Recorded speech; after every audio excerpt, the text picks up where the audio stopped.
Good morning. We're working up at Kevin's today, and today is May the 10th. Is it 10th? 9th. 9th.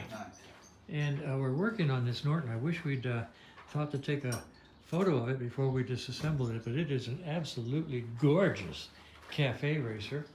A beautiful tank with a dull black and beautiful frame. And whoever built this bike is freaking incredible. Now. Actually, I can tell you, it was a design project for the Pratt Institute in New York. Yes, it's one of the premier art and design schools in America, and their assignment was to take a basket case and build a Norton.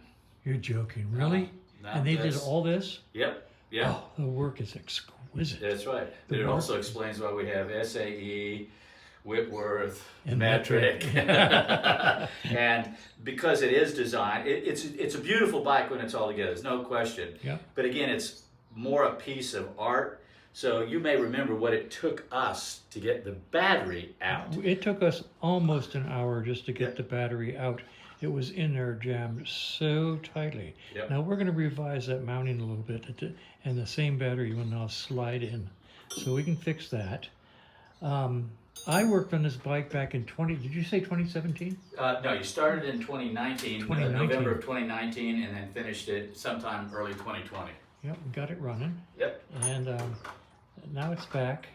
Kevin came into Kevin's shop, and I can't speak highly enough. I mean, the work that the builder did is just exquisite. Now the owner wants some higher bars because the cafe bars are killing his back.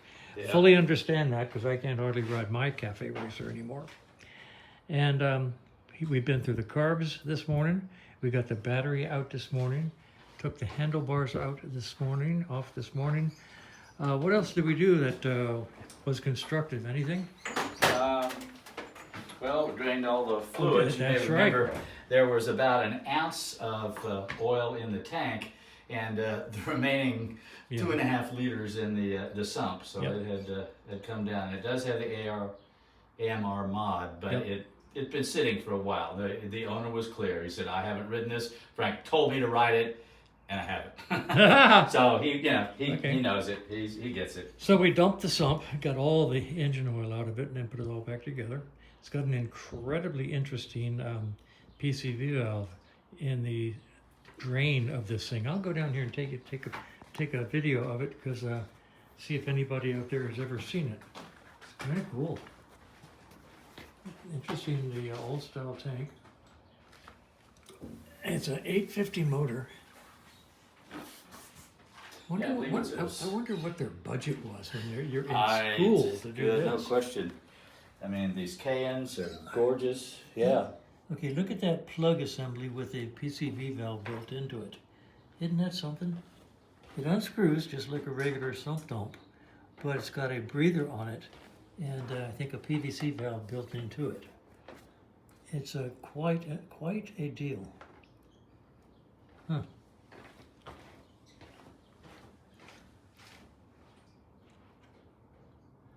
All right. Okay, so enough of this hilarity. Well, I might show them this. Oh, even on the gas lines, there's a pingle T-fitting. It's pretty. One of those things that I don't understand why, but it's pretty. My goodness. The detail. It's wired negative ground, so I've got that noted. I noted that way back when to warn people. And we're going to leave it negative ground, believe me. It's got a tri-spark ignition in it, I think. Yes. I don't know if I put it in or if it's just in there. So anyway, dead gas, very dead gas. So we just got finished training that. And now Kevin is going to go shopping for some handlebars and a battery.